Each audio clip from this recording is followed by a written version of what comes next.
Jinwoo was fast asleep, unaware of the time, until his phone rang. It was Jaina.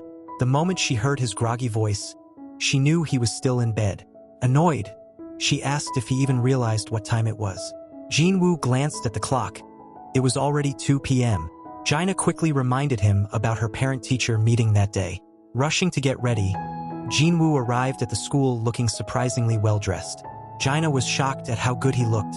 Seeing her reaction, Jinwoo asked if something was wrong. She shook her head and said it was just unexpected. He explained that he couldn't show up in casual sportswear for something like this. Jaina laughed, commenting on how much he had changed. As they walked through the school halls, Jinwoo attracted attention, especially from the girls, who whispered among themselves. Jaina noticed and teased him about still being single, even offering to introduce him to someone. Jinwoo quickly shut her down, clearly annoyed.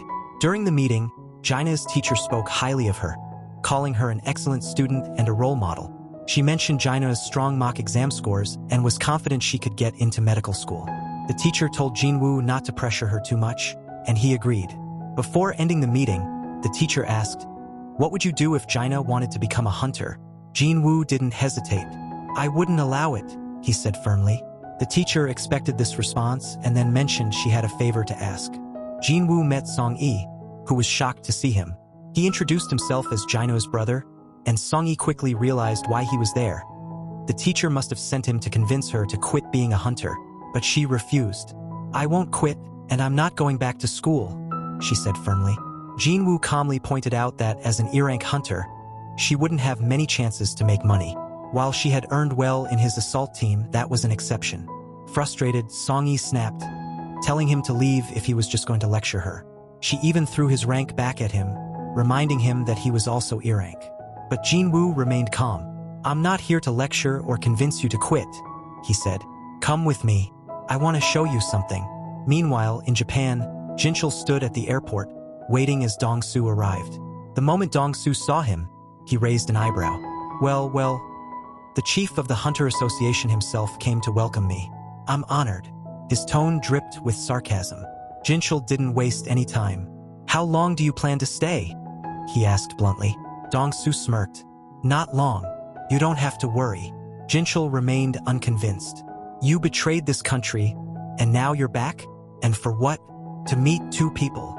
Dong-soo's smirk widened. "Oh, come on. You already know why I'm here. Why not tell your surveillance team to look the other way? First, I'll deal with Jinwoo. Then Yeonho." His voice turned chilling. "You won't be able to stop me." Jinchul's expression didn't change. "I'm just doing my job," he replied calmly. Elsewhere, Guild Master Choi and his team returned from Jeju Island with captured monsters. They unloaded them from a helicopter, and Choi briefed the chairman of the Hunter Association. "These monsters have been trying to cross the sea to the mainland," Choi explained. "They can't fly far enough and fall into the water, but if we ignore them, they might eventually make it." Jinchul, standing firm, promised, "We won't let that happen." The scene then cuts to Jinwoo, who meets up with Sung. Sung, surprised by the unexpected call, comments on how rare it is to hear from Jinwoo and notices Song-yi is with him. Jinwoo then apologizes for the sudden request, but Sung assures him it's fine, though he's curious about Jinwoo's interest in observing their training. Sung then points to a nearby gate, explaining that it's a level C gate that just appeared recently. As they talk, an impatient man interrupts, grumbling that they should start the raid already since this isn't a picnic. Jinwoo glances at him curiously, and Sung introduces him as Kim Chul, an A-rank hunter with the role of a tanker, saying that Kim Chul is the leader of the assault team. It was clear Kim Chul wasn't happy about having E-rank hunters tagging along. Jinwoo could feel the tension, but Sung tried to ease it by explaining the team setup. 1 A-rank, 5 B-rank, and 2 C-rank hunters. Including Jinwoo and Sung, there were 9 people in total. Jinwoo wasn't thrilled about the large group. His main goal was to show Song-yi the dangers of dungeon raids, but with so many people it might not feel as real. Sung's assistant then suggested Jinwoo stay on the sidelines and let the newer hunters get hands-on experience. Jinwoo agreed. The team entered the gate. Almost immediately, Jinwoo felt something was wrong. He turned and saw the gate behind them glowing red. His eyes widened in realization. Without hesitation, he pushed forward, managing to squeeze his head outside just long enough to shout, "Sung, contact the assault team." Before Sung could react, the gate pulled Jinwoo back inside. Sung's face turned serious. He quickly called Beck. "It's a red gate." And Beck immediately sets out to assist. Inside, Jinwoo and the team find themselves in an endless snowfield, stunned to discover that the gate has completely vanished. Panic sets in as they wonder how they'll escape. Kim Chul then steps forward and explains that they're trapped inside a red gate. Song-yi, confused, asks what that means, so Jinwoo calmly explains that unlike normal gates, a red gate is a dungeon where all contact with the outside world is lost upon entry, and to escape, they must either defeat the boss or wait for the dungeon to collapse. And he adds that the outside world cannot interfere, and the dungeon will be crawling with dangerous magical beasts. Suddenly, arrows rain down on the group. One hunter is killed instantly, but Jinwoo quickly catches the second arrow that is aimed at Song-yi and shields her from harm. The girl is stunned by his reflexes, and the team realizes they are surrounded by ice elves. Jinwoo notes that their distance had masked their presence, and he sees they targeted the group's weakest members. He acknowledges that if this had happened months ago, he wouldn't have survived. The ice elves then retreat, leaving Song-yi confused. So, Jinwoo explains that ice elves are ruthless predators, known as ice slayers among hunters, feared for their brutal efficiency. Kim Chul quickly took charge, stepping forward with a serious expression. "No one is coming to save us," he announced. "If you want to survive, follow my orders." He then looked around at the group. "I can't protect everyone," he continued, "so we'll split into 2 teams. That way, we'll have a better chance of making it out of here." Some hunters looked hesitant, but Kim Chul pressed on. "If we stay in one place, we'll freeze to death. Moving is our only option. I'll take a group with me, and I promise to protect them." Most of the group agreed to go with him, but then Kim Chul turned to the weaker hunters. "Not all of you," he said coldly. "Some of you are too weak. You'll only slow us down." His voice was firm as he explained. "One day in here equals an hour outside. Could take months to defeat the boss or for the dungeon to collapse. If we carry dead weight, none of us will survive." So he is going to leave them, but he promises to come back for them once the boss is defeated. One girl in the group decides to stick with Jinwoo. Kim Chul thinks that's a stupid move, but she is sure that Kim Chul didn't notice the arrow earlier and quietly whispers to Jinwoo that she noticed his earlier reflexes, convinced he's much stronger than he seems. And she thinks that he is even a rank or even higher, but Jinwoo doesn't confirm or deny it. Kim Chul then declares he'll take the main road, assuming it's the best route. So, Jinwoo offers to lead his team through the forest. After some time, Kim Chul's group notices claw marks on the trees, so he confidently declares that they've entered Ice Bear territory and smugly remarks that the E-rank team will likely be killed soon. After they sense ice bears nearby, the group quickly finds themselves surrounded. One of the massive creatures charges, but Kim Chul blocks the attack with his shield and cleaves the bear in half with his axe. And without hesitation, he moves to engage the other 2 bears, maintaining his confidence. Meanwhile, Jinwoo's group is stopped by the girl, who points out similar claw marks. She warns them that they're in Ice Bear territory and suggests they turn back to avoid an encounter. Jinwoo disagrees, suggesting instead that they press deeper. He explains that since this is Ice Bear territory, they'll only need to worry about the bears, which are weaker than the elves that wait outside. The girl thinks it over and realizes Jinwoo is right. No other magic beasts would enter this area because of the bear's dominance. As they move forward, the air grows colder, so Jinwoo pulls coats from his inventory using subspace magic, handing them out to everyone. The group is amazed at his ability, putting on the warm coats with gratitude, but Song-yi is still puzzled and asks Jinwoo who he really is. Jinwoo avoids the question, reminding her that he brought her here, so it's his responsibility to protect her, but he requests that she and the others not ask further questions. Just then, a massive ice bear emerges from the shadows, so Jinwoo steps forward and changes his title to Wolf Assassin as he prepares for the fight. Meanwhile, outside, Beck observes the ominous red glow and concludes that this gate is bad news, and he doubts that anyone but high-ranking hunters could survive. He then places his hopes on Kim Chul, believing his rank might give the assault team a chance, but Sung informs him that in addition to the official assault team, others entered the gate, including Jinwoo. Beck then curiously asks Jinwoo's rank, and Sung replies that Jinwoo is officially E-rank, though he suspects he may have reawakened, though Jinwoo has never confirmed it. Beck isn't optimistic about Jinwoo's chances, but then Dong-su arrives with Jinchul. Beck is visibly displeased to see Dong-su, questioning why he's here when he's supposed to be in America. Dong-su ignores the question and instead challenges Beck, asking why an E-rank hunter was allowed into the gate when he isn't even part of their guild. Dong-su makes it clear he's referring to Jin-woo, leaving Beck wondering how Dong-su knows him. Dong-su scoffs at the red gate, lamenting that Jin-woo will likely die inside before he gets the chance to meet him. Jinchul, observing Dong-su's frustration, uses that Jin-woo is fortunate to be inside the gate, sparing him a confrontation with Dong-su. However, Jinchul doubts Jin-woo's chances of making it out alive. Inside the gate, Jin-woo finishes off the last ice bear and feels the familiar sensation of leveling up. His team watches in shock, struggling to believe what they just saw. The girl and the others whisper among themselves, wondering who Jin-woo really is, but he doesn't say anything, keeping his secret to himself.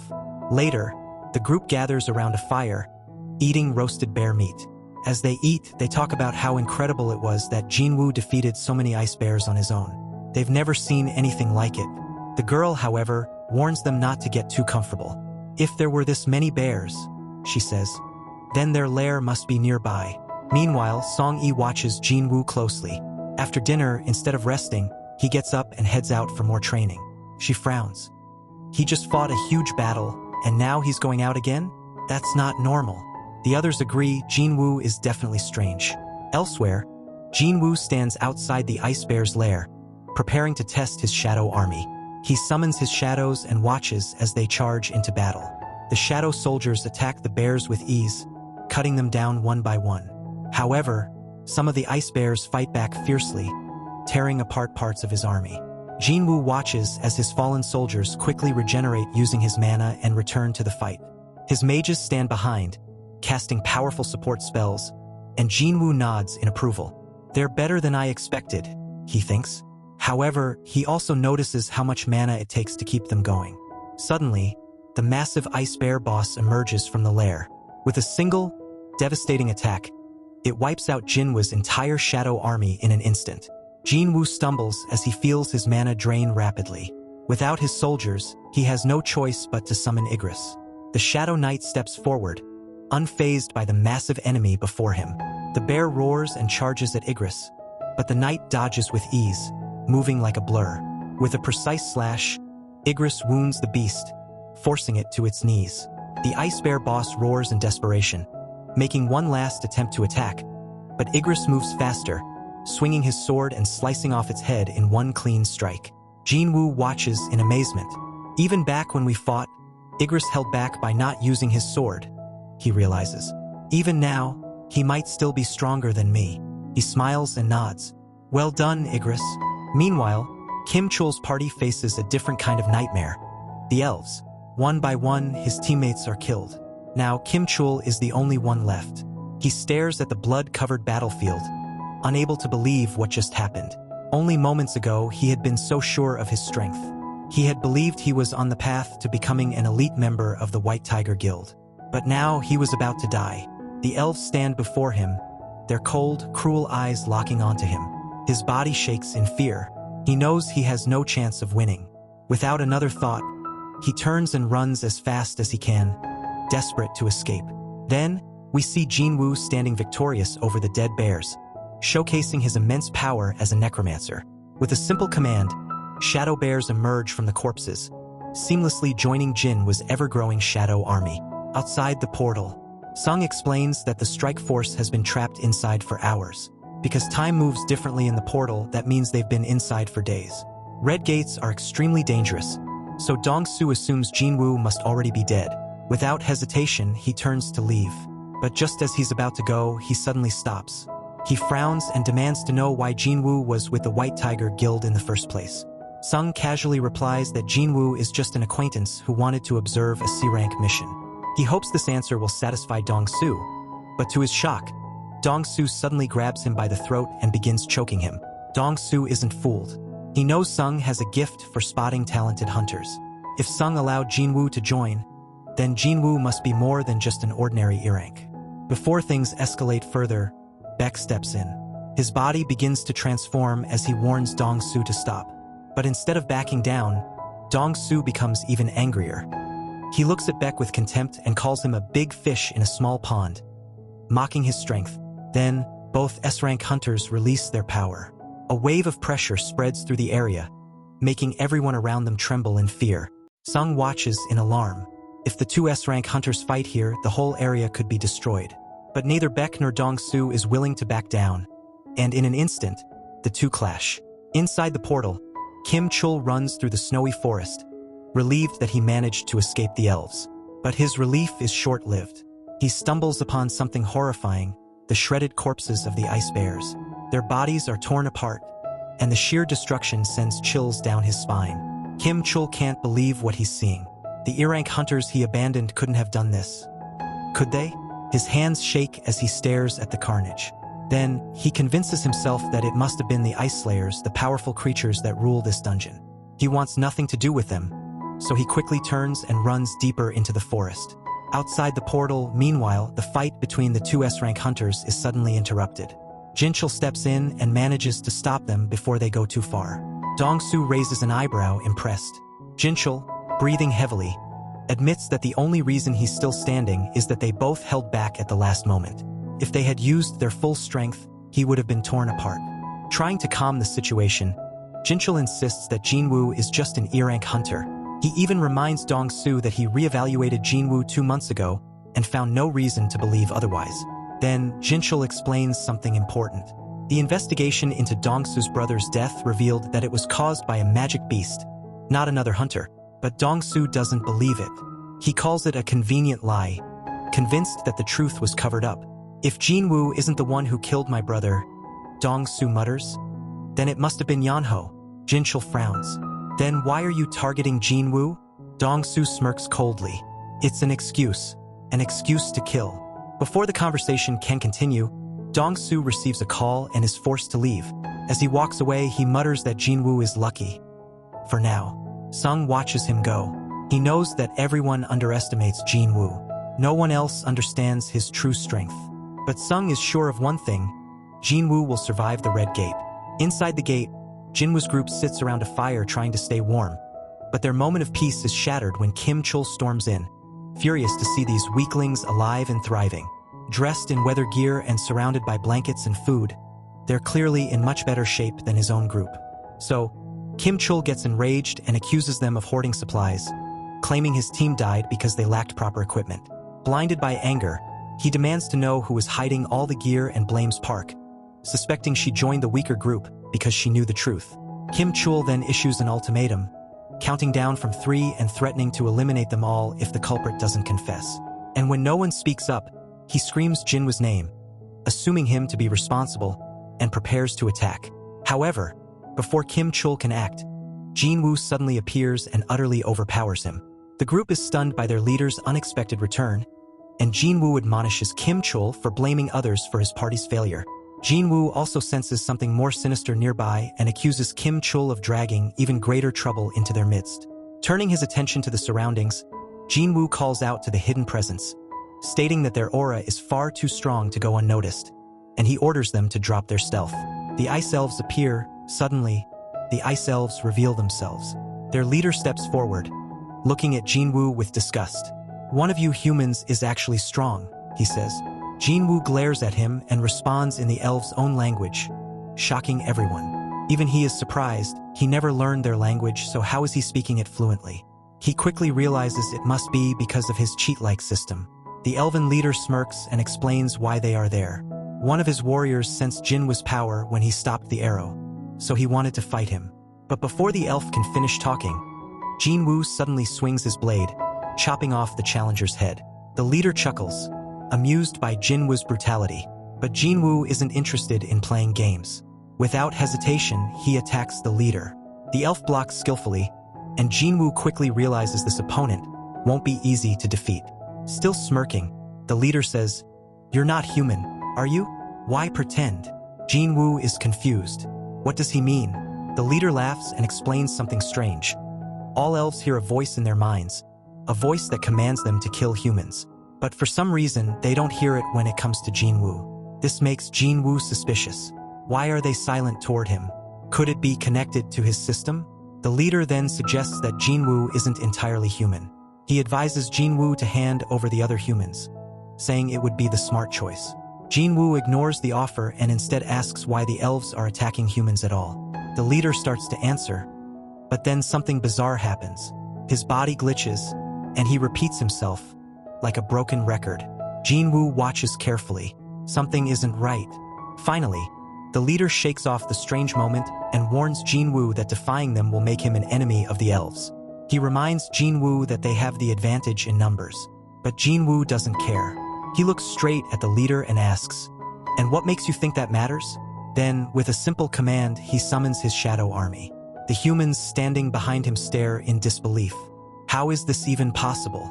The elven leader sneers, calling Jinwoo's summoned soldiers useless. But Jinwoo doesn't listen. He is ready for a fight. The battle begins. The two sides charge at each other, and the brutal battle begins. The humans who were with Jinwoo panic and try to run, but the elven archers spot them and fire arrows. Jinwoo moves instantly, slicing through the arrows and eliminating the archers before they can fire again. At first, it seems like Jinwoo has the upper hand. His shadow army fights relentlessly, taking down elf after elf. But then, he realizes why the leader was so confident. The ice elves are even stronger than he expected. They fight back fiercely, and Jinwoo sees that his army is starting to take heavy damage.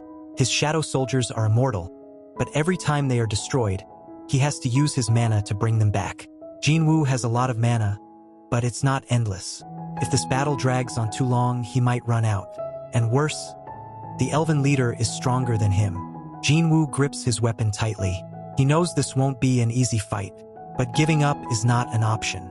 The leader engages Jinwoo directly, and Jinwoo quickly evaluates the situation, realizing that even with Igris fighting beside him, the leader remains an overwhelming opponent. The odds are against him, and his regular soldiers won't suffice. So Jinwoo concludes he needs a stronger force to match the leader's power. The leader then formally introduces himself as Baruka, and Jinwoo returns the gesture. The two warriors charge at each other with ferocity, and Baruka immediately displays his dominance. However, he's momentarily stunned when Jinwoo teleports his blade to his opposite hand mid-attack. Their exchange continues with narrow misses on both sides, but Jinwoo eventually gets pushed back. Baruka expresses delight at the challenge, stating he hasn't enjoyed a fight like this in years. Jinwoo, smiling back, unleashes a massive meteor that crashes down onto Baruka, catching him off guard. Meanwhile, Kim Chul regains consciousness, seething with anger and hatred. He curses Jinwoo again and grips his sword tightly, determined to take him down. Then, as Baruka battles Jinwoo's magic soldiers, Kim Chul uses the chaos to make his move. However, Jinwoo, having anticipated this, orders Igris to create a dense smoke screen. Using the cover, Igris swiftly ends Kim Chul's life, realizing too late that Jinwoo had planned this all along. Kim Chul succumbs to his last thoughts filled with regret. With Kim Chul's defeat, Jinwoo commands him to rise, and a radiant light erupts from his body as he is reborn as a shadow soldier. Baruka, still charging at Jinwoo, mocks the notion that hiding will save him, but his confidence is shaken when a towering new shadow soldier emerges to confront him, forcing Baruka to retreat momentarily. Jinwoo then names his newest member Iron, and the resurrected Kim Chul lets out a deafening scream. Baruka assesses Iron quickly, noting after a few seconds of battle that the soldier lacks agility but possesses immense durability. Nearby, Songyi watches in disbelief, wondering if all hunter battles are this intense. Her companions assure her that this battle is far beyond anything they've seen before. Then, while Iron holds his ground, Baruka declares the fight lacks challenge and demands that Jinwoo and Igris join the fray. Jinwoo accepts Baruka's challenge with a smirk, and the intense 3-on-1 battle begins. Baruka's incredible strength is clear as he fights against Jinwoo, Igris, and Iron all at once. He dodges attacks with ease, but his frustration grows because of Iron's constant shouting during the fight. Deciding that Iron is too annoying to ignore, Baruka focuses on him first. However, Iron is a tough tank, taking every hit without falling. Baruka remains confident as he dodges Igris' sharp strikes, but then Jinwoo surprises him by landing a solid stab. Baruka barely avoids a fatal wound, impressing Jinwoo. Annoyed at being underestimated, Baruka prepares to strike back, but Jinwoo simply smirks and praises him for lasting this long. The fight rages on, and Jinwoo takes a quick moment to check on his shadow army. At the same time, Baruka suddenly remembers his own army and turns, only to see something terrifying. His entire clan has been wiped out by Jinwoo's shadows. Despite this, Baruka refuses to be shaken. He believes that if he can defeat Jinwoo, the battle can still be won.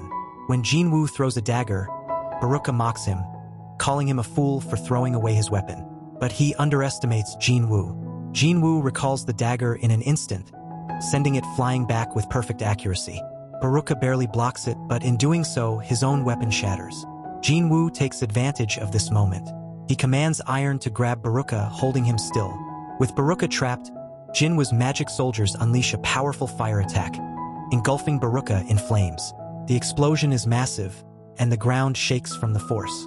Yet, even after all this, Baruka refuses to die. He slashes through Iron, breaking free, and roars that he will kill all the humans. But Jinwoo is faster. Before Baruka can act, Jinwoo strikes again, silencing him. Jinwoo calmly declares that the fight is over. But Baruka, refusing to accept defeat, snarls, "It's not over until I say so." His words are cut short as Iron, having regenerated, rushes forward and completely crushes him. Now lifeless, Baruka's body falls to the ground. The ground trembles, but it's not another threat. It's just Iron making sure their victory is absolute. Jinwoo sighs and scolds Iron, reminding him to hold back next time. He hopes this won't become a problem in the future. The others finally relax, letting out a sigh of relief. They can't believe how calmly Jinwoo declares that it's time to leave. Everyone feels grateful to be getting out of there. But before they go, Jinwoo takes one last look at Baruka's lifeless body. Outside the portal, Sung tells Baek it's time to return home, as a week has passed inside, and the chances of survival seem slim. But Baek refuses to leave, unwilling to abandon his guild members. Then, both men are stunned when the portal begins to open, and Baek confidently assumes it's Kim Chul emerging, certain his guild member managed to succeed. However, both are shocked when the figure stepping out isn't Kim Chul but Jinwoo, alive and unscathed.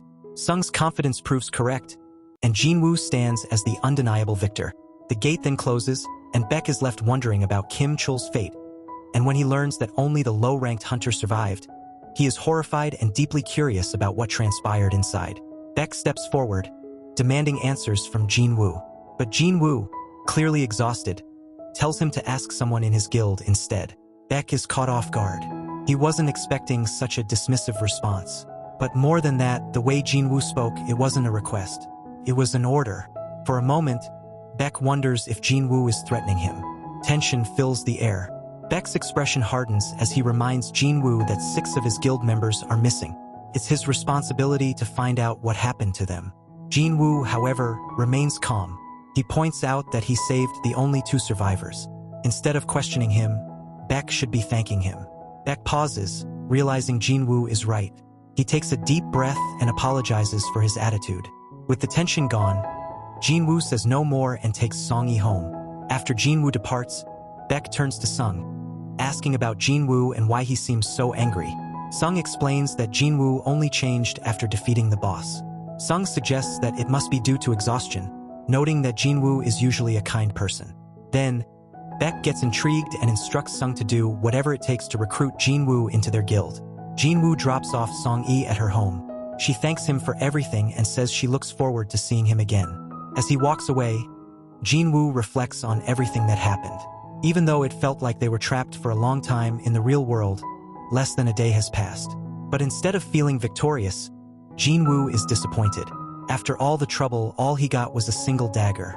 He realizes that Baruka was probably too high level to drop better rewards. Jinwoo also remembers trying to raise Baruka as a shadow soldier.